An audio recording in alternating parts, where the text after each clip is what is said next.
Visto de Fora. Aqui está mais um Visto de Fora. Bem-vindos mais uma vez, Begonha e Olivier, para a análise habitual, análise semanal. Há justamente 40 anos cumpria-se este desejo em Portugal.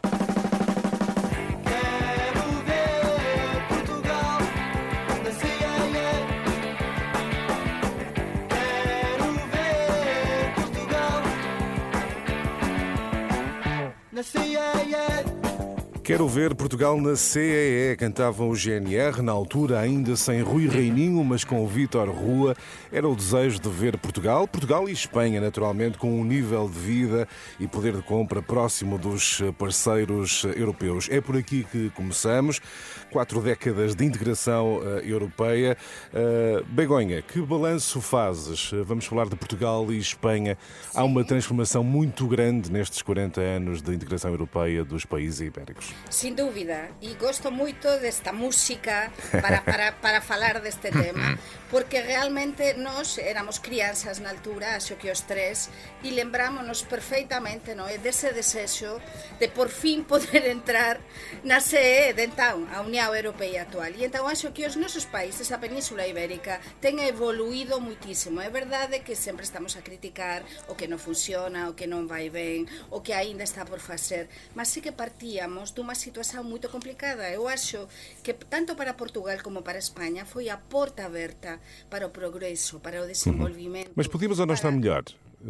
Sí, claro que poderíamos estar mellor, mas temos de pensar que fomos dos países máis beneficiados con as axudas de todos, dos grandes países europeos, porque nós recebemos dos fondos europeus, aínda estamos a receber muitísimo diñeiro, e iso nos axudou para grande parte das autoestradas que temos, certo. Grande parte de edificios institucionais que temos, grande Portanto, parte, faz um balanço parte absolutamente positivo.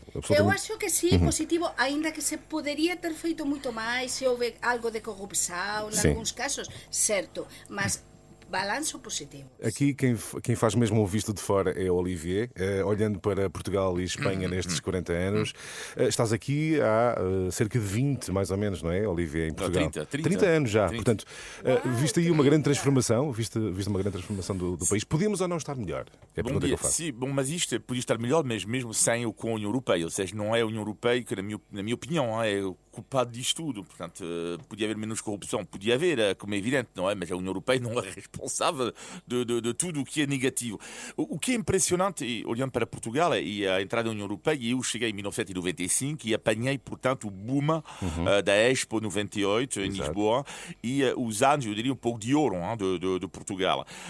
Mas todas as pessoas que eu conheci, e lá está vindo de fora, que tinham visto Portugal nos anos 70, e quando chegaram a Portugal de visita nos anos 90, e então agora nem se fala, viram um país completamente diferente. Eu diria, e é normal para a Espanha e Portugal por causa das ditaduras que atrasaram os dois países, não é? E o que é que fez a União Europeia é claramente dar um pulo aos dois países no que diz respeito à modernização. Às vezes há coisas que são difíceis de recuperar, mas no entanto, demora mais tempo, mas no entanto de forma global, tanto Portugal como a Espanha, hoje em dia são dois países modernos e em grande parte deve-se, na minha opinião, à entrada da União Europeia. Aqui está feito o balanço muito positivo de Olivier e também da Begonha destes 40 anos de integração dos países ibéricos na comunidade europeia. Já a seguir continuamos, claro, com mais temas europeus. Eu recordo que o Visto de Fora é uma parceria Renascença e Euronet, a rede europeia de rádios. Euronet Plus. Manifestações, muitas manifestações, porque há suspeitas fortes de corrupção na esfera política próxima do chefe do governo espanhol, Pedro Sánchez, e de resto há, desta quinta-feira, a notícia de notificação de Santos Cerdã, figura proeminente do Partido Socialista Operário Espanhol. Begonha, é insustentável já a situação do Pedro Sánchez? É inevitável eleições em Espanha? Sin dúbida, é inevitável, acho que a situación é totalmente insustentável. Lembren unha coisa, Santos Cerdán é a terceira figura, o secretario de organización do PSOE, mas é a persoa sucede o anterior secretario de organización, que é José Luis Ábalos, que tamén está imputado neste caso, suposto caso de corrupción, mas todo apunta, por que todo apunta a que isto é mesmo así? Porque a UCO, que é a unidade específica contra o crime organizado da Guardia Civil, que equivale á Garda Nacional Republicana, a GNR en España, xa notificou, ten todo un relatorio que xa se notificou os media españois hoxe e se publicitou e se publicou, podese ver, onde todo implica a dois implicados que son Ábalos, o anterior secretario de organización, Coldo, que era o seu xefe de gabinete, e unha terceira persoa que que é Santos Cerdá, que como ele é aforado, ele é deputado no Parlamento Español, e están a notificar si quer declarar voluntariamente. Entón, o Partido Socialista Español, o goberno de Pedro Sánchez, agora ten de permitir a Xustiza Española que ele deixe de ser aforado. Pois non se sabe por qué. Claro, aquí están todos os media, até os media españois, como por exemplo o El País, Cadena Ser, que son máis próximos ideolóxicamente ao goberno español, son os que deran a noticia, os que confirmaran precisamente onte a noite esta notificación e esta implicación do Santos Cerdá. Todos os media en España, todos están a noticiar isto e a apontar como que o goberno non se sustenta. Exato. Okay? E entón, o goberno español, o propio Pedro Sánchez, agora, e o seu núcleo duro, terán de, non sei, ele é como un malabarista que até agora nos habituou a dar a volta a todo, mas acho que esta situación xa é insustentável e vai ser moito difícil que ele se aguente no poder. Se aguante moito tempo, sim. Olivier, se houver eleições, perante este caldo que a extrema-direita costuma aproveitar e bem as questões de corrupção, de aproveitamento do Estado, de eventual apego ao poder, não há aqui um risco de crescimento, com novas eleições, um risco de crescimento da extrema-direita significativo em Espanha? Sim, para já dizer que às vezes estou um pouco preocupado com a questão e vimos isto em Portugal, é que quando é que um primeiro-ministro tem que ser demitido? Vimos o caso de Montenegro e de António Costa em Portugal, vamos ver com o caso de Pedro Sánchez em Espanha, mas parece que é uma nova tendência agora. Eu às vezes tenho muito cuidado nisto, que é, será que é porque o número 3 de um partido é corrupto, alegadamente corrupto, que um governo tem que cair? É uma questão que eu coloco, porque, por exemplo, vamos imaginar o caso de Montenegro, se o número 3 do partido for notificado, será que isto ou não levaria, ou deve levar ou não os Montenegro em relação a isso? Eu acho que temos que ter muito cuidado, porque andamos hoje, neste momento, infelizmente a corrupção continua, não é só em Espanha e Portugal, mas continua, e eu acho que as consequências às vezes têm também que ser bem calculadas. Mas neste caso, é a minha opinião. Claro, mas neste caso, e tens todo o direito, mas neste caso, Olivier, non é só o número 13, que isto é unha trama. É unha trama, é gravísimo, porque estamos a falar desta unidade da UCO, que é unha unidade que nunca se engana, cun prestixio internacional, onde están a apuntar como unha organización de crime organizado que implica a altos cargos, o anterior número 3 do PSOE, o actual número 3, e unha trama de mordidas que nos chamamos en España, de comisiones millonarias por obras públicas en España. É extremamente grave. E daí dizia o Olivier, é necessário ponderar. Ponderar porquê? Por causa dos populismos? Sim, exatamente. Queria responder assim em relação à questão das eleições, sobre eleições. Eu acho que está o tempo na Espanha, acho eu, da direita voltar ao poder. Eu acho que está tudo instalado para o PP ganhar as eleições. A questão aqui que se coloca em Espanha é mais ver com que maioria, porque o PP, eu acho que o PP e o Vox, em termos de número, eu acho que podem conseguir uma maioria. Agora, qual é a questão ali da posição da direita e extrema-direita? É uma grande questão. O que é que eu tenho observado, porque eu sigo muito os movimentos de extrema-direita na Europa e, por acaso, em particular nos países latinos, não é? E, às vezes, a minha preocupação é o casamento que há cada vez mais, eu diria, anunciado entre a direita e a extrema-direita. Há uma figura em Espanha que eu sigo muito, que é Frederico Losantes, que é, para mim, a figura da extrema-direita escondida da Espanha, com este comentário ultra-racista, recentemente, dizendo ele que Deus não foi generoso, por causa de um deputado do Vox, do membro do Vox que é negro. Ele diz: Deus não foi generoso com ele porque ele é negro e catalão. Vocês estão a ver o nível, não é? Sim. E este homem, alegadamente, não é oficialmente da extrema-direita. A grande questão aqui, a questão que se coloca em Espanha, que se coloca em Portugal também, que é o que a direita dita tradicional quer fazer. Eu acho que vai ser a grande questão em Espanha. Mas nós, como analistas, então, para concluir.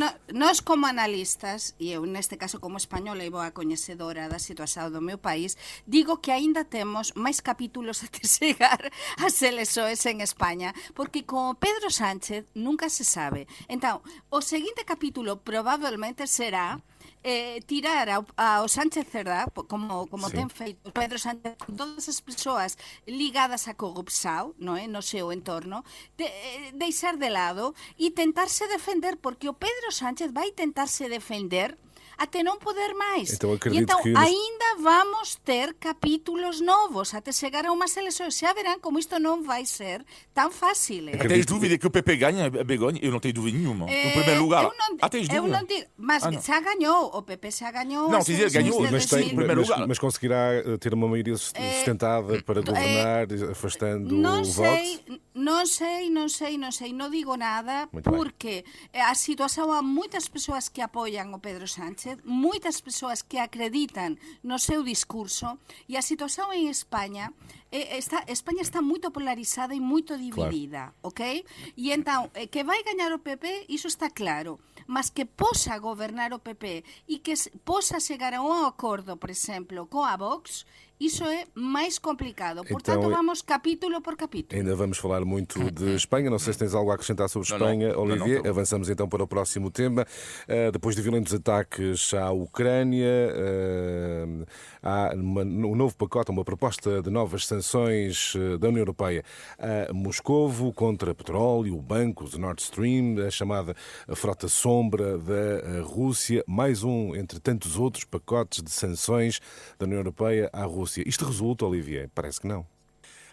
Por enquanto não resulta muito bem, mas pode resultar. Ou seja, eu do outro dia estava a falar com um colega meu que esteve na Rússia, de uma rádio francesa, e que filmou um pouco, fez uma reportagem sobre as consequências no dia a dia, e afinal a economia adapta-se de uma forma global. A economia do dia a dia, apesar de uma inflação elevadíssima, mas enfim, a União Europeia também tem. Mas, por exemplo, ele falava no supermercado que o iogurte Actimel é substituído por um iogurte chamado Actimuno, sei lá, ou o Nesquik pela Krupa. Portanto, é interessante, é isso. Esta adaptação dos russos, uma máquina de peças alemã, ela é substituída por uma máquina chinesa. Bom, a questão é que nós não podemos ficar mesmo assim os braços cruzados. E a proposta, eu acho que ela é interessante, é ver a questão do petróleo. Sanções sobre o petróleo para a Rússia pode de facto dar menos dinheiro para a economia da guerra aos russos. No entanto, para mim o grande problema, e só para terminar, o problema é que é a visão de Putin. Será que isto vai impedir Putin de continuar a sua loucura de guerra imperialista? Eu acho que não. Begonha, isto vai resultar ou não? Mais um pacote de novas sanções a Moscou? Não sei.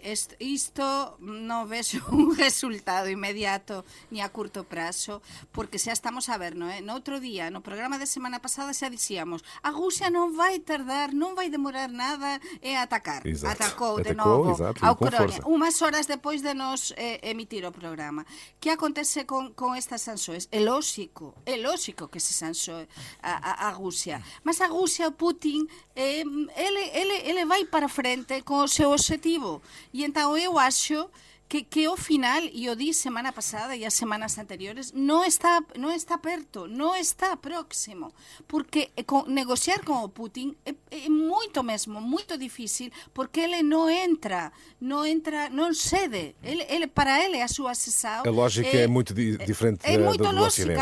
A lógica não funciona com Exato. ele, porque ele o que quer, ele considera que a Ucrânia é sua e forma parte do Império Russo, como na antiguidade. E então, ele não cede. E esse é o problema, não é? Não está disponível nem disposto para ceder. Será muito difícil negociar com Vladimir Putin. Feita a análise aos assuntos europeus, vamos daqui a instantes avançar para o tema nacional desta semana. Este Visto de Fora é uma parceria Renascença Euronet, a rede europeia de rádios.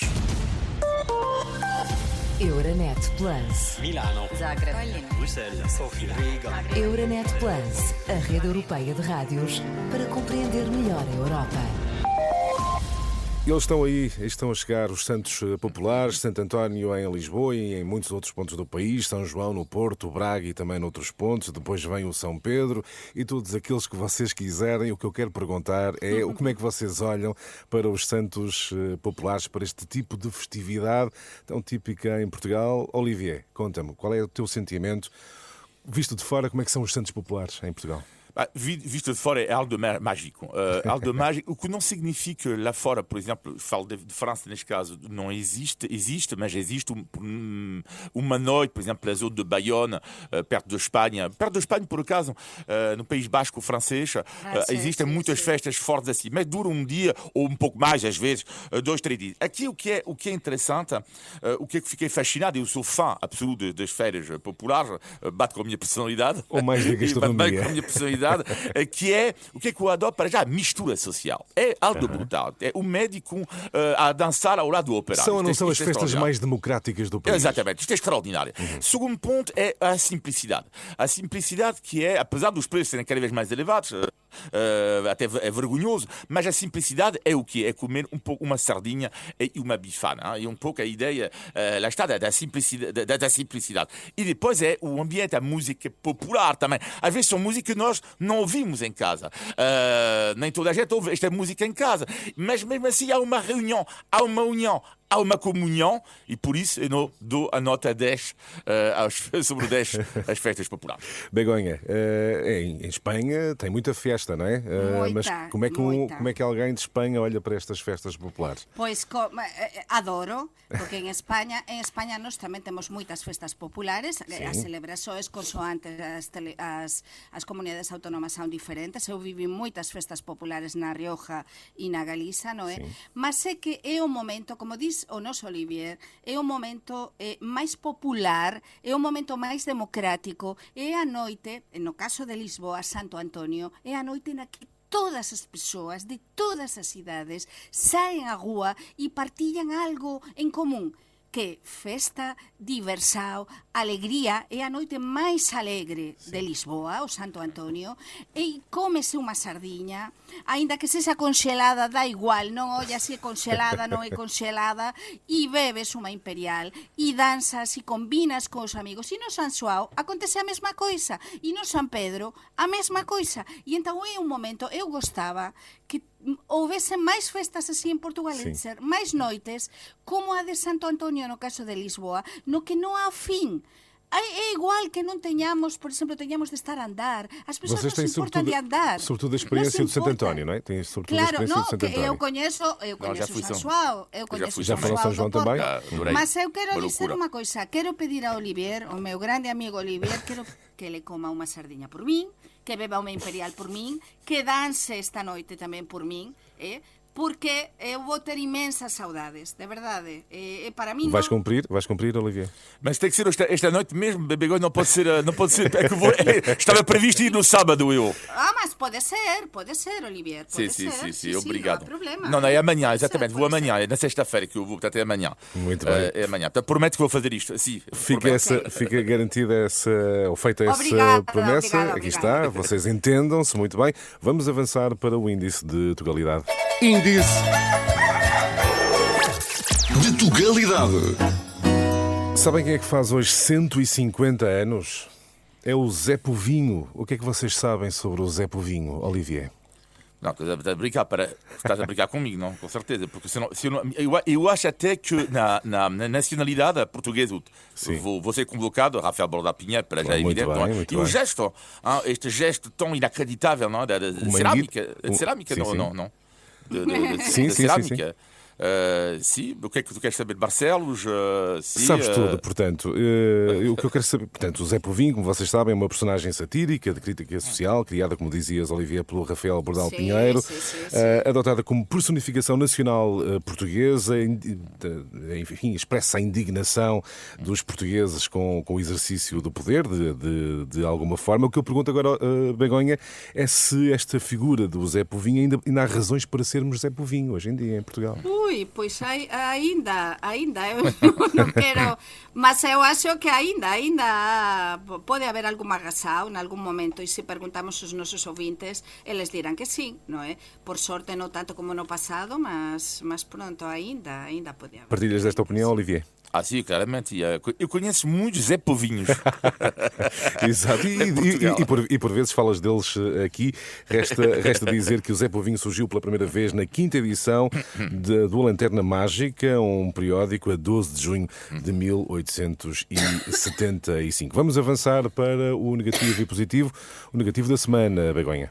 Para mí o negativo é non poder viver a noite de Santo Antonio hoxe. É unha noite especial, como dixíamos antes, non poder danzar, non poder partillar, non poder conviver, porque sou quase unha lisboeta, non? E parece que falta algo cando non se vive o Santo Antonio. E é por un agasao familiar, por unha doenza grave dunha das miñas cuñadas, e temos de estar cá na Galiza con ela e temos de acompañar. Mas eu sei que Olivier vai facer por min, vai comer unha sardiña, vai danzar, e eu quero unha foto, Eu depois quero uma foto, Olivier, quero uma já prova, sabes. Olivier? Já sabes, Exatamente, isto está prometido. E as melhoras para a tua familiar. Obrigada. O teu negativo, Olivier? O meu negativo é os alegados portugueses de bem. O discurso de ódio que levou à agressão do ator Adelito Lopes, agressão vergonhosa por um grupo de membros da extrema-direita. No mesmo dia, acho eu, portanto, o responsável da Mesquita Central, o Cheikh Mounira, Sim. Também foi alvo de comentários, de insultos. Lá está, mas há pessoas que fomentam o discurso do ódio. E costumo dizer que há sempre uma altura em que isso tem que ser pago. E eu acho que muitas vezes, quando tu fomentas o discurso do ódio, tu não és responsável diretamente, claro, mas tens uma parte da responsabilidade. E por isso o meu negativo vem para estas pessoas que sujam, na minha opinião, o nome deste extraordinário país que é Portugal.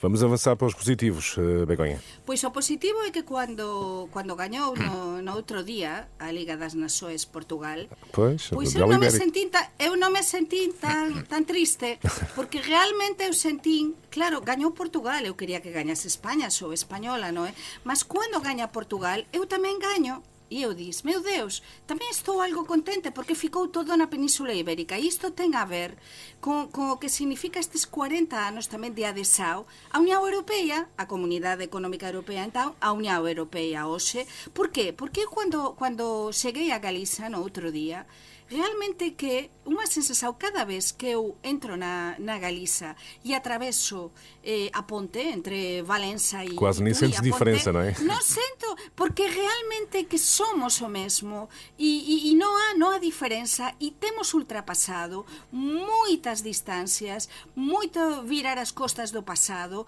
e estamos máis unidos do que nunca. Iso é tan bon, esa sensación de ser ibérico e de realmente partillar tanta coisa, que como non vai ser o mellor da semana, sem dúvida. O teu positivo, Olivier? Uma risota que eu apanhei este fim de semana no Alentejo, um momento extraordinário, é que eu entro num bar e acontece que, por norma, quando eu entro num bar, não é, há três tipos de pessoas. Primeiro, as pessoas que, quando eu falo, não é, que me respondem em português, porque eu falo português, portanto, respondem em português.